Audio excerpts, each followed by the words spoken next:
Red carpet relaunch ಆಗಿದ್ದು ತುಂಬ ಖುಷಿ ವಿಚಾರ. ಕಲೆಕ್ಷನ್ಸ್ ಮಾತ್ರ ಅದ್ಭುತವಾಗಿದೆ. ಮೊದಲಿನಕ್ಕಿಂತ ಮತ್ತು ಇವಾಗ ನಾನು ಮತ್ತೆ ಬಂದಿದ್ದು ಒಂದು ಒಳ್ಳೊಳ್ಳೆ ಕಲೆಕ್ಷನ್ಸ್ ಬಂದಿದೆ. ತುಂಬ ಖುಷಿ ಆಯಿತು. ಮನುಷ್ಯ ಅಂದಮೇಲೆ ಏಳು ಬೀಳು ಇದ್ದಿದ್ದೆ. ರೋಲರ್ ಕೋಸ್ಟರ್ ಜರ್ನಿ ಎಲ್ಲರಿಗೂ ಇರುತ್ತೆ, ಒಬ್ಬರಿಗೆ ಅಲ್ಲ, ಎಲ್ಲರದ್ದು ಜೀವನದಲ್ಲಿ ಅದು ಏಳು ಬೀಳು ಸಹಜ.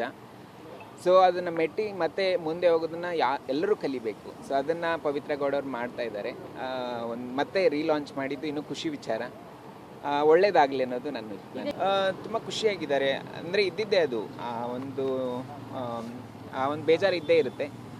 ಬಟ್ ಮುಂದೆ ಹೋಗೋದನ್ನ ನೋಡಬೇಕು, ಯಾವತ್ತೂ ನಾವು ಹಿಂದೆ ನೋಡಬಾರ್ದು. ಹಿಂದೆ ಆಗ್ಬಿಟ್ಟಿದೆ. ಸೊ ಈಗ ಮುಂದೆ ಅವರ ಒಂದು ಟ್ಯಾಲೆಂಟ್ ಏನಿದೆ, ಅವರೊಂದು ಏನು ಬಿಸ್ನೆಸ್ಸಲ್ಲಿ ಮುಂದೆ ಬರಬೇಕು ಅಂತ ಅಂದ್ಕೊಂಡಿದ್ದಾರೆ. ಸೊ ಅದು ಆಗ್ತಿದೆ. ಸೊ ಒಳ್ಳೇದಾಗಲಿ.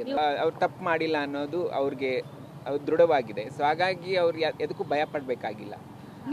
ನಾನು ನೋಡಿರೋ ಪ್ರಕಾರ she is a very good human being.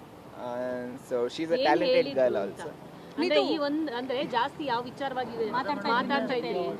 ಅದೇ ಡಿಸೈನ್ ಬಗ್ಗೆನೇ, ಹೇಗೆ ಮಾರ್ಕೆಟಿಂಗ್ ವೇ, ಹೇಗೆ ಜನರಿಗೆ ತಲುಪಿಸೋದು, ಸೊ ಆ ರೀತಿ ನಾವು ಮಾತಾಡ್ತಾ ಇದ್ವಿ. ರೆಡ್ ಕಾರ್ಪೆಟ್ ರೀಲಾಂಚ್ ಆಗಿದ್ದು ತುಂಬ ಖುಷಿ ವಿಚಾರ.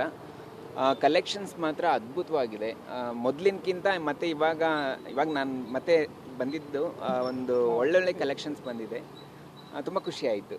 ಮನುಷ್ಯ ಅಂದಮೇಲೆ ಏಳು ಬೀಳು ಇದ್ದಿದ್ದೆ. ರೋಲರ್ ಕೋಸ್ಟರ್ ಜರ್ನಿ ಎಲ್ಲರಿಗೂ ಇರುತ್ತೆ, ಒಬ್ಬರಿಗೆ ಅಲ್ಲ, ಎಲ್ಲರದ್ದು ಜೀವನದಲ್ಲಿ ಅದು ಏಳು ಬೀಳು ಸಹಜ.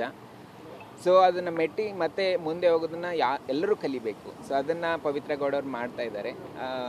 ಮತ್ತೆ ರೀಲಾಂಚ್ ಮಾಡಿದ್ದು ಇನ್ನೂ ಖುಷಿ ವಿಚಾರ. ಒಳ್ಳೇದಾಗಲಿ ಅನ್ನೋದು ನನ್ನ ತುಂಬ ಖುಷಿಯಾಗಿದ್ದಾರೆ. ಅಂದರೆ ಇದ್ದಿದ್ದೇ ಅದು ಒಂದು ಬೇಜಾರು ಇದ್ದೇ ಇರುತ್ತೆ. ಬಟ್ ಮುಂದೆ ಹೋಗೋದನ್ನ ನೋಡಬೇಕು, ಯಾವತ್ತೂ ನಾವು ಹಿಂದೆ ನೋಡಬಾರ್ದು. ಹಿಂದೆ ಆಗ್ಬಿಟ್ಟಿದೆ. ಸೊ ಈಗ ಮುಂದೆ ಅವರ ಒಂದು ಟ್ಯಾಲೆಂಟ್ ಏನಿದೆ, ಅವರೊಂದು ಏನು ಬಿಸ್ನೆಸ್ಸಲ್ಲಿ ಮುಂದೆ ಬರಬೇಕು ಅಂತ ಅಂದ್ಕೊಂಡಿದ್ದಾರೆ. ಸೊ ಅದು ಆಗ್ತಿದೆ. ಸೊ ಒಳ್ಳೇದಾಗಲಿ. ಅವ್ರು ತಪ್ಪು ಮಾಡಿಲ್ಲ ಅನ್ನೋದು ಅವ್ರಿಗೆ ದೃಢವಾಗಿದೆ. ಸೊ ಹಾಗಾಗಿ ಅವ್ರು ಎದಕ್ಕೂ ಭಯ ಪಡಬೇಕಾಗಿಲ್ಲ. ನಾನು ನೋಡಿರೋ ಪ್ರಕಾರ she is a very good human being. So she is a talented girl also.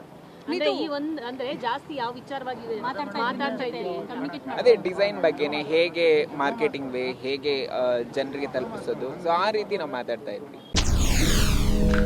SS TV cinema ಜಗತ್ತಿನ ಕ್ಷಣ ಕ್ಷಣದ ಸುದ್ದಿಯೊಂದಿಗೆ.